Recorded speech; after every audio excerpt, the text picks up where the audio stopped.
Olá pessoal, sejam bem-vindos a mais uma edição do Meeting Office. Hoje nós temos aqui como uma convidada especial a arquiteta Lara Kaiser, da Perkins Will.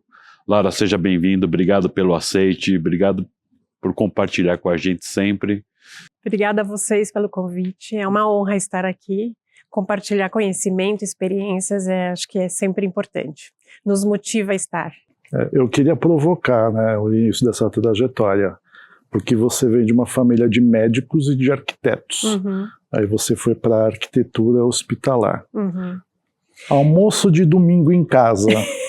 Todos estão felizes ou alguém ainda torce um pouco assim?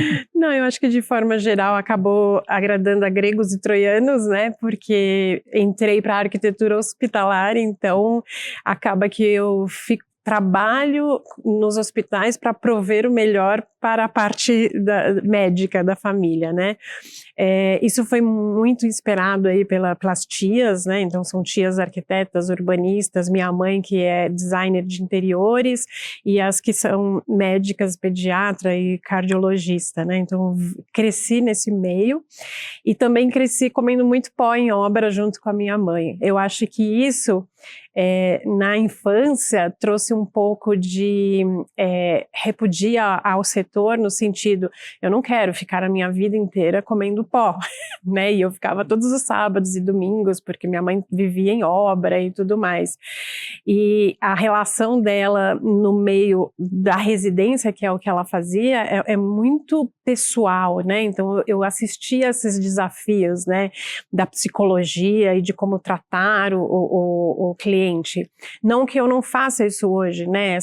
E isso é um dos itens super importantes que a gente vem sempre batendo a tecla dentro da Perkins & Will, que é a questão do relacionamento com os nossos clientes e a construção. E isso traz até a recorrência dos clientes, né? Quando você cria essa relação. Mas aí, voltando aos almoços de domingo, acabou que incentivada a arquitetura, e isso foi uma descoberta no 4º ano da faculdade, na hospitalar, coincidentemente, entendi o que era arquitetura hospitalar. Jarbas Karman estava fazendo uma palestra na hospitalar e eu fui conversar com ele sobre o tema, né? Na época não sei se a palavra correta seria o boom, mas é onde a gente estava tendo os casos de pacientes com AIDS e eu queria desenvolver na faculdade um hospital dedicado a crianças portadoras do vírus HIV. E ele falou, imagina, isso pode causar, na época assim, não tinha esse conceito de hospitais especializados, né? Então ele trouxe para mim que isso causa preconceito, então que essa prática não era... Então aí ele convidou, vem trabalhar comigo que eu vou te ensinar como é que faz arquitetura hospitalar. E aí, a partir dali, que começou a minha jornada aí, quase chegando a 30 anos. Contagiou. Contagiou. Usando a palavra Contagiou. certa. E a gente usa muito isso entre os arquitetos dedicados à área da saúde, já foi contagiado. Lara, fala um pouquinho da empresa que você trabalha, da Perkins Will, para o pessoal tomar conhecimento. Quem são vocês? Bacana. A Perkins & Will é uma empresa global. A gente tem 30 estúdios aí espalhados pelo mundo. Somos 2.800 arquitetos. E a gente tem um net de conexão que é muito interessante, né? Então isso, através dessa conexão a gente consegue absorver e fomentar essa troca de experiências e de valores e de inovação. Então isso é muito rico e a Perkins tem um trabalho muito interessante sobre criar novas... de inovar, né? Então ela instiga os nossos arquitetos a trabalhar com inovação, né? Trazer benefícios para a empresa e para os projetos através da inovação. Então existe um trabalho muito interessante anual, onde as pessoas podem se inscrever para desenvolver isso e ganha por isso, inclusive, né?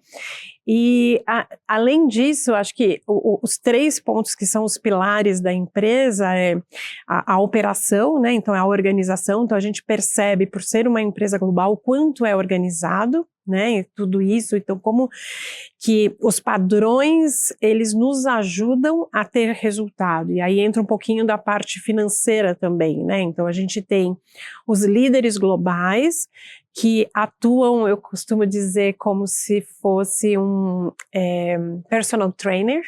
Então, a gente tem reuniões mensais com essas figuras que vão alinhando com a gente o propósito, as nossas metas, que são desenvolvidas no ano anterior. Então, como estão indo os nossos resultados. E aí entra também o design. Então, a gente tem líderes globais, designers, a gente tem um diretor de design na Perkins & Will de São Paulo, e os líderes de setor, no caso, Fernando Vidal, Douglas Tolani e eu, cada um com a sua disciplina, mas que se convergem. Eu acho que esse é um ponto muito bacana, né? Porque a gente trabalha em diversos setores e eles se complementam. Então, eu aprendo muito com eles e com o setor deles e na questão da materialidade, de inovação e vice-versa, né? Quantos anos vocês estão no Brasil? A gente está há 12 anos. 12 anos. Fazendo 13 anos esse ano, em agosto. A Perkins & Will trabalha num esquema de aquisição. Não chega num país, numa cidade, e simplesmente abre um escritório. Então, eles compram uma empresa que já tem know-how, que já tem história, que tem bons designers, e foi o que aconteceu quando compraram a Rocco Vidal. A Rocco Vidal tinha o histórico na área de residências e também de interiores corporativos, e aí abriu, acho que um leque para projetos muito mais complexos e maiores, e eu vim para a Perkins há 8 anos atrás com o objetivo de abrir essa área da saúde. Então, esse foi uma das razões. E a outra é a operacional, né? Então, na época, a gente tinha um diretor operacional, que era americano-brasileiro, que veio a implantar o sistema global e que ele já estava saindo. Então, das minhas experiências anteriores, eu também tinha essa experiência, então uniu o útil ao agradável. Então, são esses 2 lados que eu trabalho hoje. Me fala uma coisa, eu vou até interromper o Guma antes que ele Não. faça 3 décadas praticamente na área hospitalar. O que mudou? Mudou Do que muito. era, porque ele falou que ele ia te ensinar Foi. a projetar, né? Mudou muito. Muito interessante isso. Eu assisti até uma palestra sua recente que você fala sobre o termo hospital. Exatamente. Eu acho que o maior desafio da arquitetura hospitalar é como você consegue ser criativo com tanta normativa, né? E eu acho que, assim, nessas 3 décadas, né, o que acho que eu adquiri de valor foi exatamente ter a possibilidade de enxergar diversos mercados, né? Então, eu morei 10 anos na Europa, eu trabalhei aqui no Brasil antes com os melhores arquitetos, as referências no Brasil, que no caso Jarbas Karman, Bros, Zanettini. Então passei por essa escola nacional, mas é importante ressaltar que o Brasil desenvolve projetos com a vertente mais americana, esse olhar americano, e eu fui para a Europa exatamente para complementar isso, para entender como que o europeu desenvolve seus projetos, principalmente em se tratando de projetos, na maioria, públicos, né? Então tem o sistema público, então como é que isso tudo funcionava, para agregar esse valor todo à minha carreira. O que foi rico de tudo isso? Então, como é que eu pego todas essas peças e hoje eu aplico aonde eu estou, né? Então, assim, eu vejo que nessas 3 décadas a arquitetura hospitalar, ela realmente mudou no entendimento do que se pode ou não pode fazer e trazendo muito mais o design humanizado. Então, o que o design humanizado provoca para a melhoria e o bem-estar do paciente.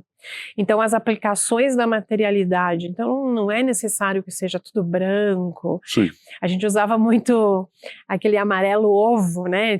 Nos hospitais antigos, públicos ainda você vê muito isso, né? Então, tudo muito monocromático, porque demonstra a tecnologia, a higienização e tudo mais. E o higiênico não está relacionado à cor. Uhum. Muitas vezes a materialidade, né? E é interessante, acho que o ponto crucial é a tecnologia, né? Então, acho que a tecnologia mudou demais, a automação, né? Então, todos esses critérios mudaram, então essas ferramentas relacionadas à medicina fez com que a gente fosse evoluindo na arquitetura, porque a gente tem que acompanhar par e passo, né? Sim. A gente tem que tomar muito cuidado com a evolução global para a gente não ficar atrasado aqui. Então, acho que esse é um dos grandes benefícios de estar numa empresa como a Perkins & Will. Que aí tem essas trocas. Tem essas trocas. Entre as equipes. Lá. Isso. E a gente busca, né? Então, eu tenho um projeto que eu estou iniciando e aí eu gostaria que algumas referências dentro da área da saúde, ou mesmo designers, que eles participem de um core, onde eu vou apresentar o meu projeto para que eles avaliem naquele momento o que eu posso fazer de melhor. É muito rico, muito rico. É interessante poder, inclusive, levar isso para o cliente. Tá. Isso que é a minha curiosidade, né? Porque como que você leva esse conceito, né? Porque eu sei que empresas são empresas, né? Independente de ser do corporativo ou não, mas assim, quando você leva essa questão de fazer um hotel, né? De um hospital, né? Já voltado até para um conceito de hotel, né? De uma hotelaria da hospitalidade, né? Como é que o cliente enxerga isso? Porque ele também está baseado naquilo que era lá atrás, né? De tudo muito monocromático. Eu queria complementar e com quem que você fala. Quem são essas pessoas, né? Eu acho que já é uma tendência, né? Inclusive global nesse aspecto, essa preocupação. Confesso que na minha estadia em Londres, eu já via isso a ser discutido e estar dentro do projeto há década atrás, né? Então eu percebo esse movimento muito mais latente no momento aqui do Brasil, né? Mas essa etapa de convencimento do cliente sobre esse aspecto, eu acho que não está nem relacionada tanto a ele entender os benefícios, mas muitas das vezes relacionada a custo, né? Porque o mais simples possível, o padrão básico, obviamente vai acabar sendo o mais barato. Então, quando você começa a trazer elementos diferenciados que vão se relacionar a esse resultado, e aí a gente tem um problema com o custo, né, do projeto. Hoje, os clientes falam muito sobre o design da Perkins & Will, então eu acho que essa troca dos setores, e quando eu falo design, eu acho que está muito relacionado à sensibilidade, né? Então, como é que a gente passa de um projeto tão rígido que é o hospital, então eu brinco que é o 2D para o 3D, né? Como que você projeta fluxo, adjacências, números, e aí você levanta a cabeça e vê isso no 3D, e que seja de uma forma harmônica e bonita. E não dá para estar apartado, a gente tem que fazer isso ao mesmo tempo, desde o início do projeto. Então eu não faço o planejamento e depois eu vou pensar na arquitetura e no design. É tudo junto, já sai junto. Então eu acho que esse é um grande diferencial do nosso estúdio, do time de saúde da Perkins & Will de São Paulo. Como é que vocês colocam as pessoas nesse 3D? Né? Tendo a experiência do paciente, a experiência dos funcionários, que também o projeto tem que atender os funcionários e os acompanhantes. Eu acho que na maioria das vezes o cliente vem já com um briefing, né, do que ele precisa. A gente tem uma fala... Mas é um briefing completo ou incompleto? Nunca. Nunca, né? Nunca. Muitas vezes a gente tem que dar 10 passos para trás com o cliente para refazer o briefing, para detalhar o briefing, para aí a gente começar o projeto. Então essa fase de briefing, até dentro da área da saúde e muitos outros setores também, a gente fala muito do programming, né? Tá. É o programa, então o que a gente precisa, né? Então a gente fala muito que o cliente sabe o que ele quer, mas ele não sabe o que ele precisa, né? E aí na hora que ele falou o que ele gostaria, a gente dá 2 passos para trás para entender quais são as necessidades e trazer para ele a realidade, né? Sobre, você quer isso, mas você vai precisar de mais N outras coisas, né? E aí a gente trabalha muito a 4 mãos, porque tem os gestores, os líderes de setor, tem também a liderança da instituição, então são as pessoas que têm o poder de decisão. O que a gente sente é que são essas pessoas que a gente precisa estar engajado na maioria das vezes para tomar a melhor decisão, né? Então não é só o convencimento, é muito mais um trabalho do desenvolvimento. Como é que a gente cria o melhor caminho aqui? Como a gente faz o melhor projeto para a instituição? Né? Então acho que esse é muito rica a troca, muito rica. Então, recentemente, estava numa reunião na semana passada, desenvolvendo um projeto para cuidados paliativos. Tá. E é muito, até emocionante, assim, você falar sobre um tema que as pessoas estão acostumadas, né? A gente não fala da morte, a gente não fala sobre essa etapa da vida, né? E como que a gente consegue trazer para esses pacientes um ambiente humanizado, né? E que ele tenha essa passagem o mais digno possível. Eu ia falar justamente essa palavra. Né?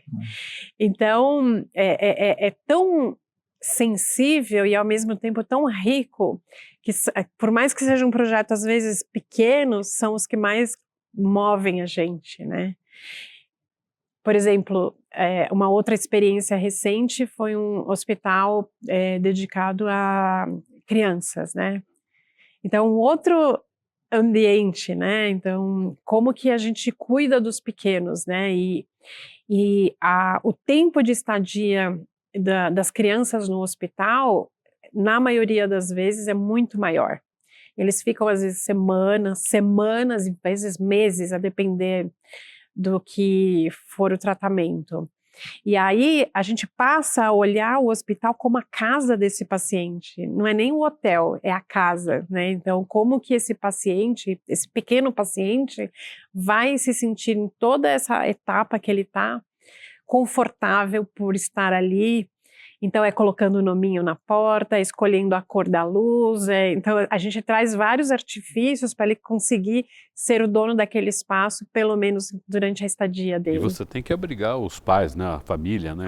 Sim. Isso também é um... E eu acho que nesses dois, tanto cuidados paliativos, o infantil e a terceira idade, é onde a família está mais envolvida e é onde a família tem um poder tão assim, forte nas decisões, que você realmente precisa trabalhar para conforto deles também.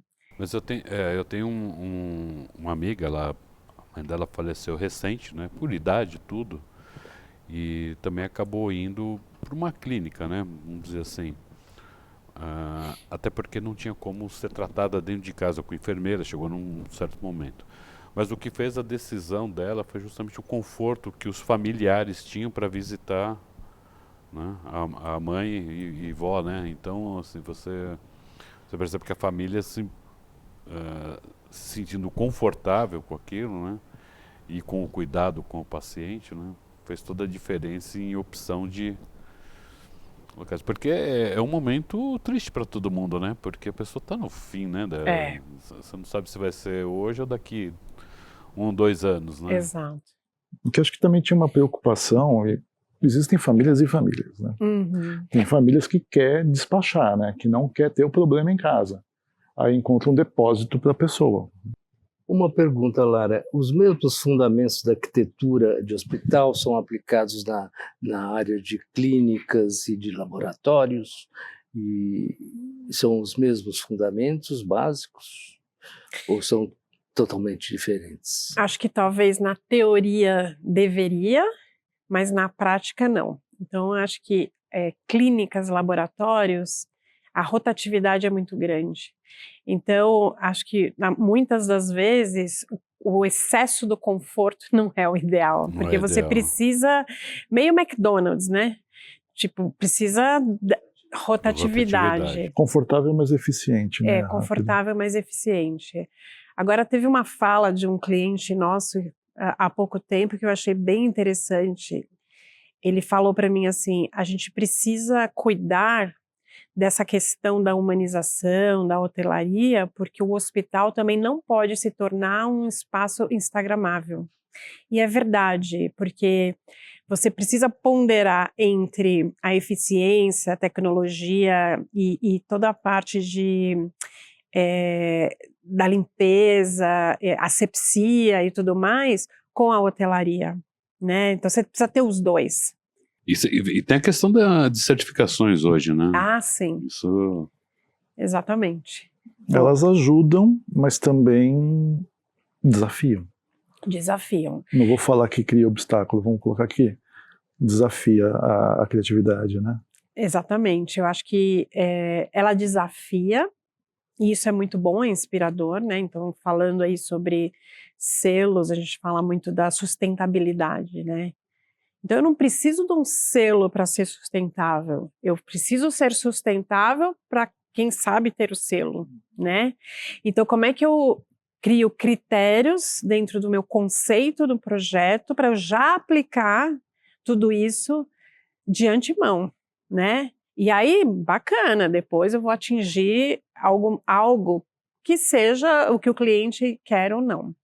Então, trazendo um pouquinho desse tema e da experiência da Perkins & Will, agora, nesse mês, a gente vai ter um novo documento global, onde certas especificações não poderão mais ser feitas, então são materiais que vão ter que ser tirados dos nossos projetos, então a gente não pode mais especificar, então é uma linha para a gente se tornar realmente, na íntegra, uma empresa sustentável, que se preocupa com isso e põe em prática, né, e não só dizer somos, mas de fato não aplicar isso, né. Geral. A gente tem um processo interno no final do ano, de todos os anos, que se chama DEAR, onde todos os estúdios, eles submetem os melhores projetos daquele ano. Então, por exemplo, São Paulo. Então, a gente vai escolher os melhores projetos na área da saúde, edificações, residencial, escola.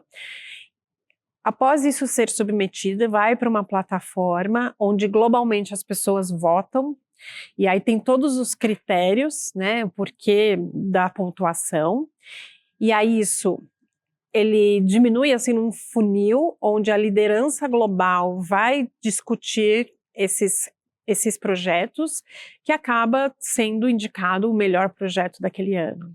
Isso é para incentivar que a gente... Mas isso é um processo interno, né? Interno, mas concurso interno, né? Exato, mas são convidados algumas pessoas de fora para participarem também. Tá.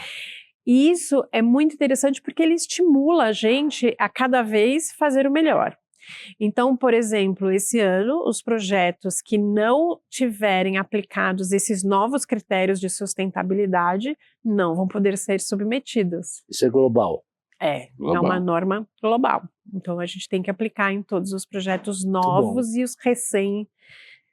Eu acho incrível isso. Grande desafio. Sim, mas é inspirador. É inspirador, porque surgem coisas que às vezes até você não estava atenta, né? Naquilo. Não, e isso faz que os nossos clientes, os nossos parceiros, os fornecedores se movam também, justamente. Então eu vou virar para algum parceiro, algum fornecedor e falar, olha, você precisa ter esse selo, você precisa me garantir que tal material seja certificado, e, enfim, então eu vou... E aí ele vai entender, olha, se eu não mudar a minha linha...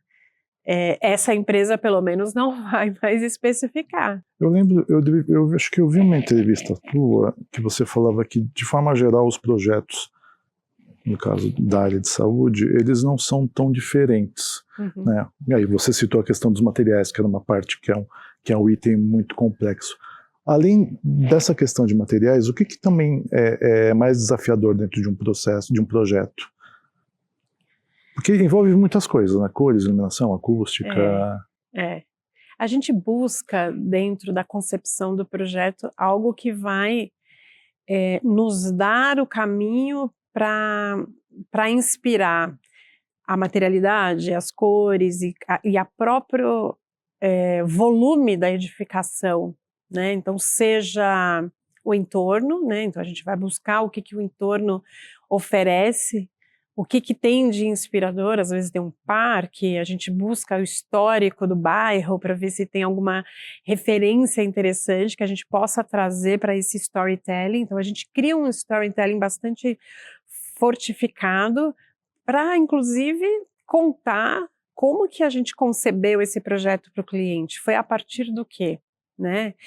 Então, por exemplo, recentemente a gente fez um projeto até para o Grupo Fleury, onde lá a gente levou a árvore, né? Então, o que a árvore representava na marca, né? Então, a raiz, né, que é a história do grupo, o tronco, que é a questão da força, né? E a árvore, as folhas é o crescimento, então essa nova fase. Então, são esses os elementos que acabam nos inspirando para a aplicação dentro do conceito do projeto.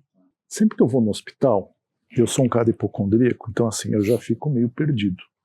E dependendo do hospital que você vai, você fica mais perdido ainda. Concordo. Né, que você tem que seguir os tijolinhos amarelos, como eu brinco, né? Já desse eu estava até assistindo Mágico de Oz. Então tem aquelas linhas que chega uma hora que você some a linha, você não sabe onde é que está, e você vê um crescimento de muitos hospitais que né, coisa do puxadinho, assim, né? Como é que de repente, não sei se você tem dentro da tua experiência, ou como é que você vê, adaptar um hospital a partir dessa junção de puxadinhos, daqui, porque puxadinho dali. Você tem que pensar na mobilidade interna também, né? Então, para o paciente, para o acompanhante, para os médicos, como é que é isso? Acho que o primeiro ponto aqui é que para isso dar certo, é importante que se tenha um plano diretor. Né? Então, você já, a partir da concepção, você já iniciar o projeto com um plano diretor. Então, hoje, eu preciso, um exemplo, né? Eu preciso, dentro desse hospital, 150 leitos, um número qualquer. Mas eu sei que daqui 10 anos, eu vou dobrar isso. Daqui 15 anos, eu quero criar um setor que seja dedicado à oncologia. Então, você faz provisões de crescimento desse hospital, enfim, para que seja feito automático, naturalmente, e que esses fluxos estejam alinhados, né?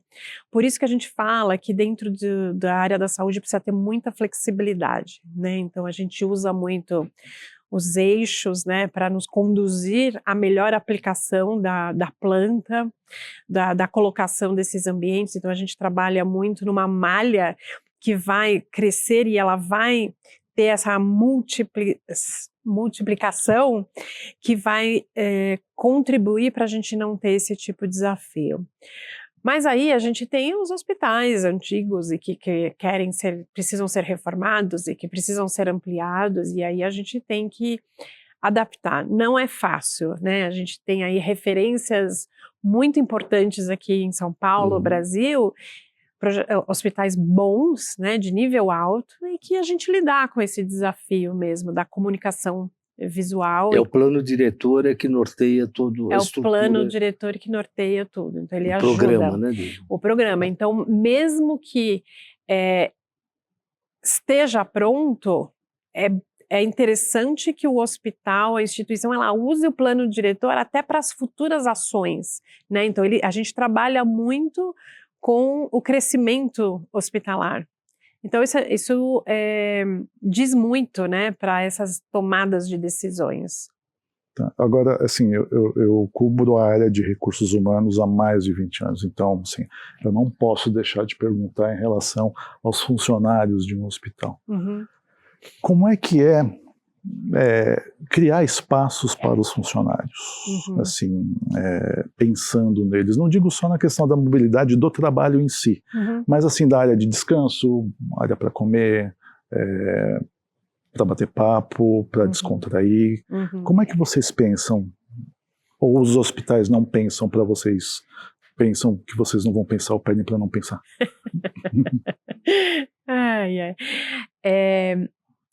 Acho que tem de tudo um pouco. Acho que tem de tudo um pouco. Obviamente, a gente vai com o melhor propósito, né? Então, como eu falei, é o olhar para o paciente, para o colaborador, para o médico, para a equipe de enfermagem, para todos. Então, a gente chama de usuários, todos, né?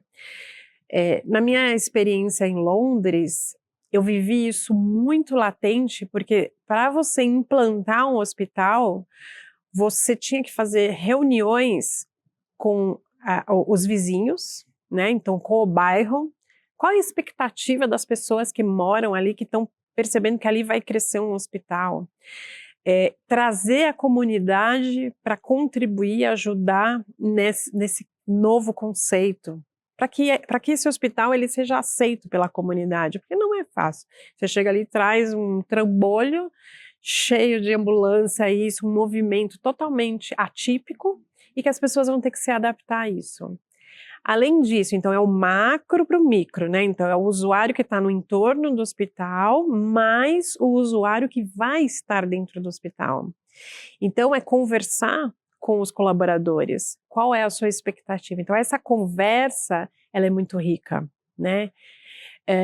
Lógico que isso acaba se transformando numa lista enorme de desejos e que não vai acontecer, né? Que a gente vai pegar os principais pontos que a gente entende que deva existir e que a gente tem que ter na nossa meta, mas existe também o mínimo, né? Então, o que a gente precisa para esse colaborador? Luz natural, áreas de conforto. Então, a gente passou por uma pandemia recentemente, onde esses profissionais todos ficavam 24/7 dentro do hospital. Sim. E não tinham conforto, porque nunca se imaginou que a gente ia passar por uma situação dessa. Eu acho que pós-pandemia, os líderes das instituições estão tomando mais cuidado nesse aspecto, porque fala-se que provavelmente teremos outras, mas eu acho que é só uma desculpa para a gente ter este olhar, né? Então, acho que é crítico, precisa ser tratado tão bem quanto ao paciente. Mas nos Estados Unidos também tem essa visão da Europa também, com a questão do entorno? Sim. Também, né? Sim. Sim. Eu sei porque minha filha mora nos Estados Unidos, numa cidade, ela em New Jersey, né, numa cidade ali, e eu lembro que começou a construção de um hospital, né? Inclusive meu neto nasceu nesse hospital, mas eu lembro todo o processo de como foi a construção, e você vê que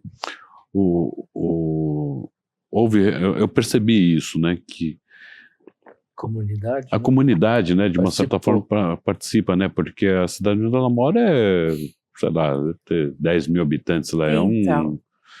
É muito pequeno, né, mas eles escolheram o local por facilidade de trabalho, escola para as crianças e assim por diante, né. É um conceito diferente um pouco da Europa, né, mas eu percebi que isso ocorreu lá, né, por isso que eu não sei se era específico do local, na cidade, onde a minha filha reside, né, ou se era geral nos Estados Unidos também, né? Porque... eu acho que em comunidades menores isso acaba acontecendo com mais facilidade. Porque você conhece o xerife, né? Exato. Todos conhecem, não é? Vocês elegem o xerife. Não, é uma coisa muito engraçada, é muito louco, porque lá na cidade é proibida a venda de bebida alcoólica. Então você não tem... Você vai num restaurante almoçar, jantar alguma coisa, não tem bebida alcoólica, não tem vinho. Você tem que comprar numa outra cidade, aí você pode levar para a mesa e poder beber. Então, assim, é tudo muito próximo, né? Você conhece todo mundo, né? Então, quando Chato fizeram... também, né? Também, né, cara? Porque assim, se você brigar com uma pessoa, você brigou pronto. com metade da cidade, né? Você nem vai ficar bêbado para bater o carro Não, no hospital. É muito engraçado. Tirando o muro mesmo. negro. Então, mas eu também trabalhei em projetos na Inglaterra, no Reino Unido, onde eram clínicas, né? Então, para paciente externo, onde você tem tratamento, consultório, e aí entra essa questão da comunidade. Então, durante o dia, esse é o uso. Durante a noite, essas salas, esses ambientes estão à disposição para aulas, cursos, para capacitação. Dentro desses ambientes tem algumas referências muito bacanas de que eu tive a oportunidade de trabalhar, que a gente desenvolveu biblioteca, então a biblioteca para a comunidade, as áreas de fisioterapia, então a piscina a partir de tal horário também para uso da comunidade. Então essa troca é muito bacana. Até nem beberia, mas... Então isso é muito bacana e faz com que você valorize, inclusive, a edificação, né? Então, que você traga, que seja mais rico e que não seja só para o paciente, né? E aí entra uma outra coisa também, que é a questão da medicina preventiva, né? Então, você dá a possibilidade do usuário vir fazer natação, fazer ginástica. Então, você já está fazendo um trabalho de medicina preventiva com a comunidade. É muito bacana isso, né? Eu lembrei agora, nem sei se o que eu vou perguntar pode fazer sentido ou não. Eu moro em Santana e tinha um clube municipal ali perto, com uma piscininha e tal. Eles demoliram e vão construir um centro de referência de atendimento para pessoas com traço de autismo, né? A gente está falando cada vez mais, né, nesse tema, coisa que não se falava. Você vê, assim, como é que você vê, não sei se serão clínicas especializadas ou áreas especializadas, se já tem, porque eu vou ser sincero, eu desconheço muito esse universo, né? Dessa questão do autista, por exemplo, né? De como que o ambiente vai lidar com essa pessoa, porque você vê no estacionamento de um mercado, a vaga do autista é logo na porta. Alguém fala, pô, mas por que na porta? Porque às vezes a criança tem algum problema e assim, ela precisa logo sair do lugar, porque ela pode ter uma reação que pode... Coordenação motora. Então... Não, às vezes ela pode ficar impaciente, pode se machucar e tal. E assim, depois que eu tô aprendendo aos poucos, eu falei, nossa, faz sentido tá ali. Eu fico imaginando dentro de um ambiente hospitalar, porque assim... É um ambiente de uma certa forma opressivo, né, para uma criança. Como é que você vê isso, assim, soluções de arquitetura para isso? Eu acho que tem um ponto interessante nessa conversa, que é sobre a realidade do autismo e quanto a gente está aprendendo hoje, né? Então, essa questão do guarda-chuva e da profundidade, né? Diferentes níveis e tudo mais, né? Então, esse é um ponto. E a descoberta hoje de pessoas que são autistas e que nunca imaginaram, né? Então, a gente vê muito a criança ser diagnosticada e acaba que o pai ou a mãe, o médico fala, né? E nem se deu conta sobre isso. Então, isso é uma questão que está cada vez mais aberta e que as pessoas estão tendo acesso e estão podendo discutir e tudo mais. No âmbito hospitalar, o que a gente costuma fazer é uma sala separada. Então, se vem num pronto-socorro e aí essa criança, o adulto, ele está num momento assim que esteja estressado, em crise, então a gente tem uma sala específica para ele.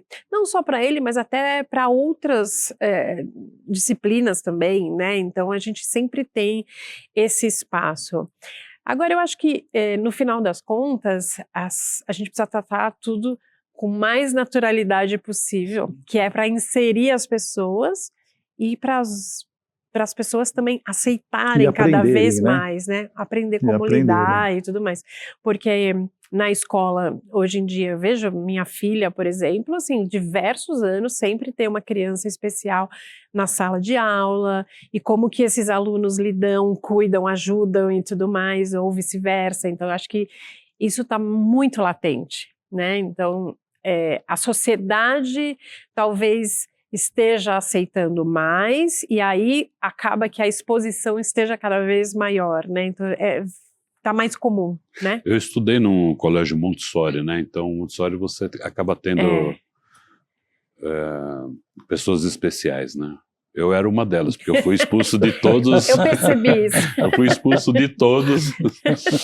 Eu não consegui estudar 2 anos na mesma escola, né? Então... Não, você estava buscando sempre olhares diferentes para a disciplina. Eu queria novas amizades, né? Então... Falando de escola de conhecimentos, eu queria puxar agora, mudar um pouco o foco. Quais as competências que você acha que agora os arquitetos devem ter? Mais uma vez, eu acho que em um artigo, algum lugar, você falou de gestão, né, que precisa, até porque os escritórios precisam ser sustentáveis. Exato. Né? Então tem isso. E um projeto hospitalar ele tem que ter também vários olhares. Né? Então, sim, o arquiteto também vai ficar assim, à mercê de 500 olhares que ele vai ter que ao menos entender. Né? Como é que você vê essa questão da formação do arquiteto e desses olhares? Tem curso específico nisso? eu acho que é um ponto bastante interessante, porque a escola da arquitetura não nos ensina nada disso, nem nos ensina como que a gente cobra um projeto, né?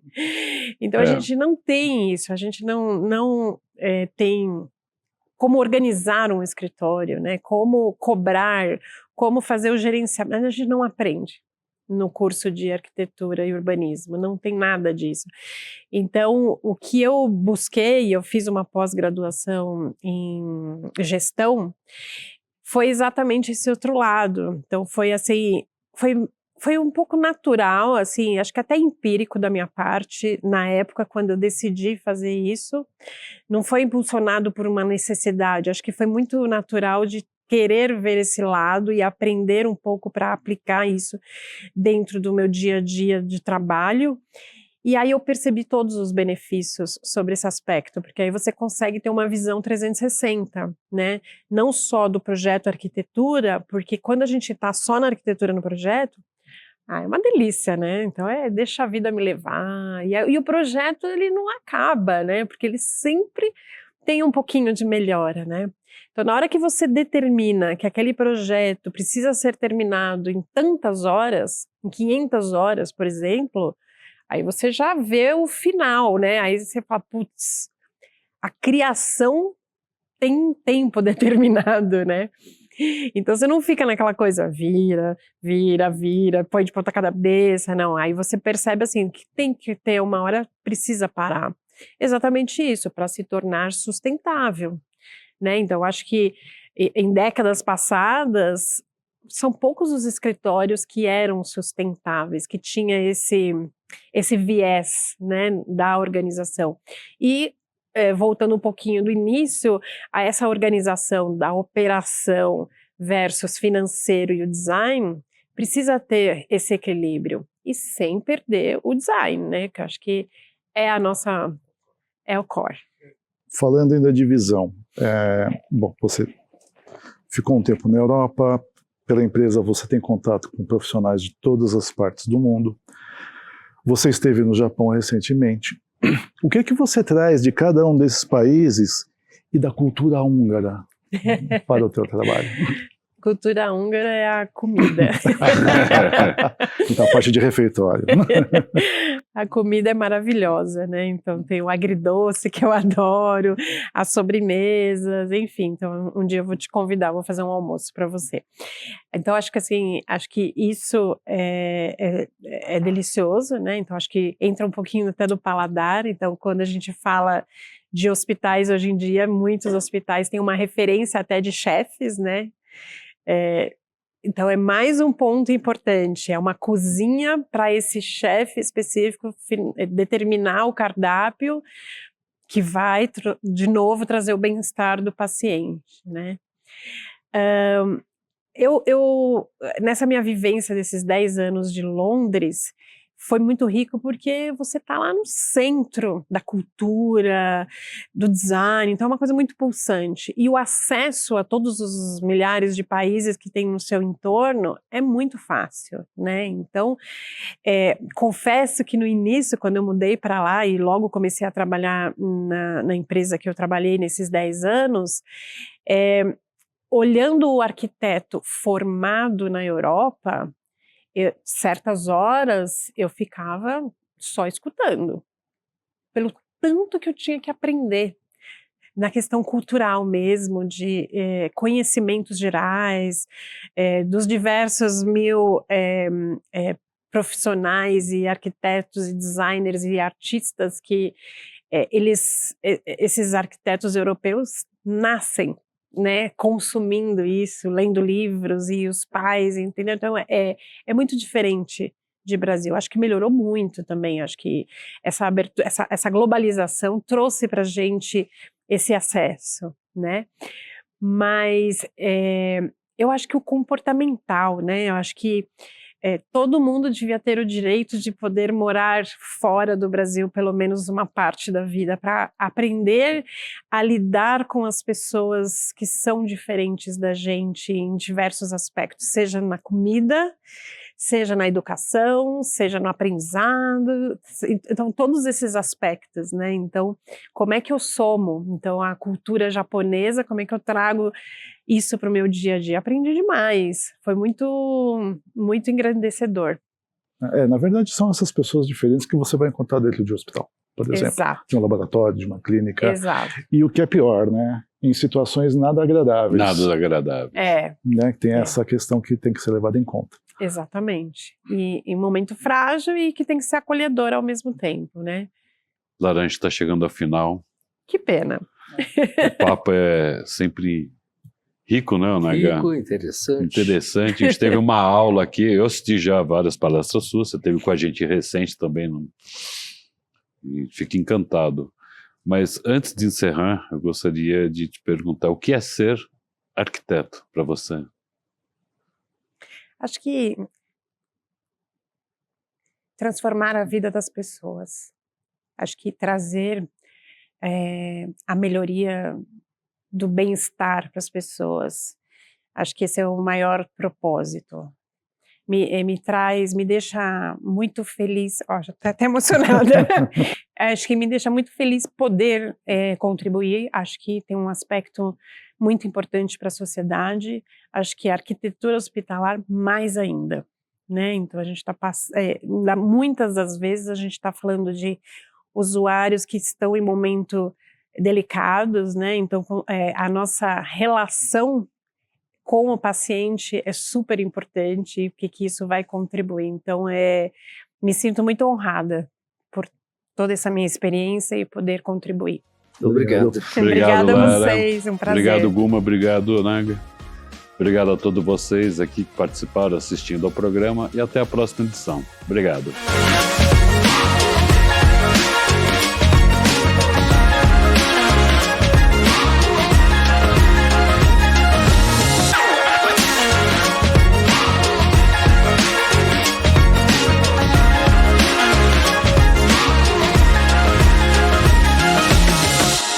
Cavalete, há 50 anos como suporte para suas conquistas.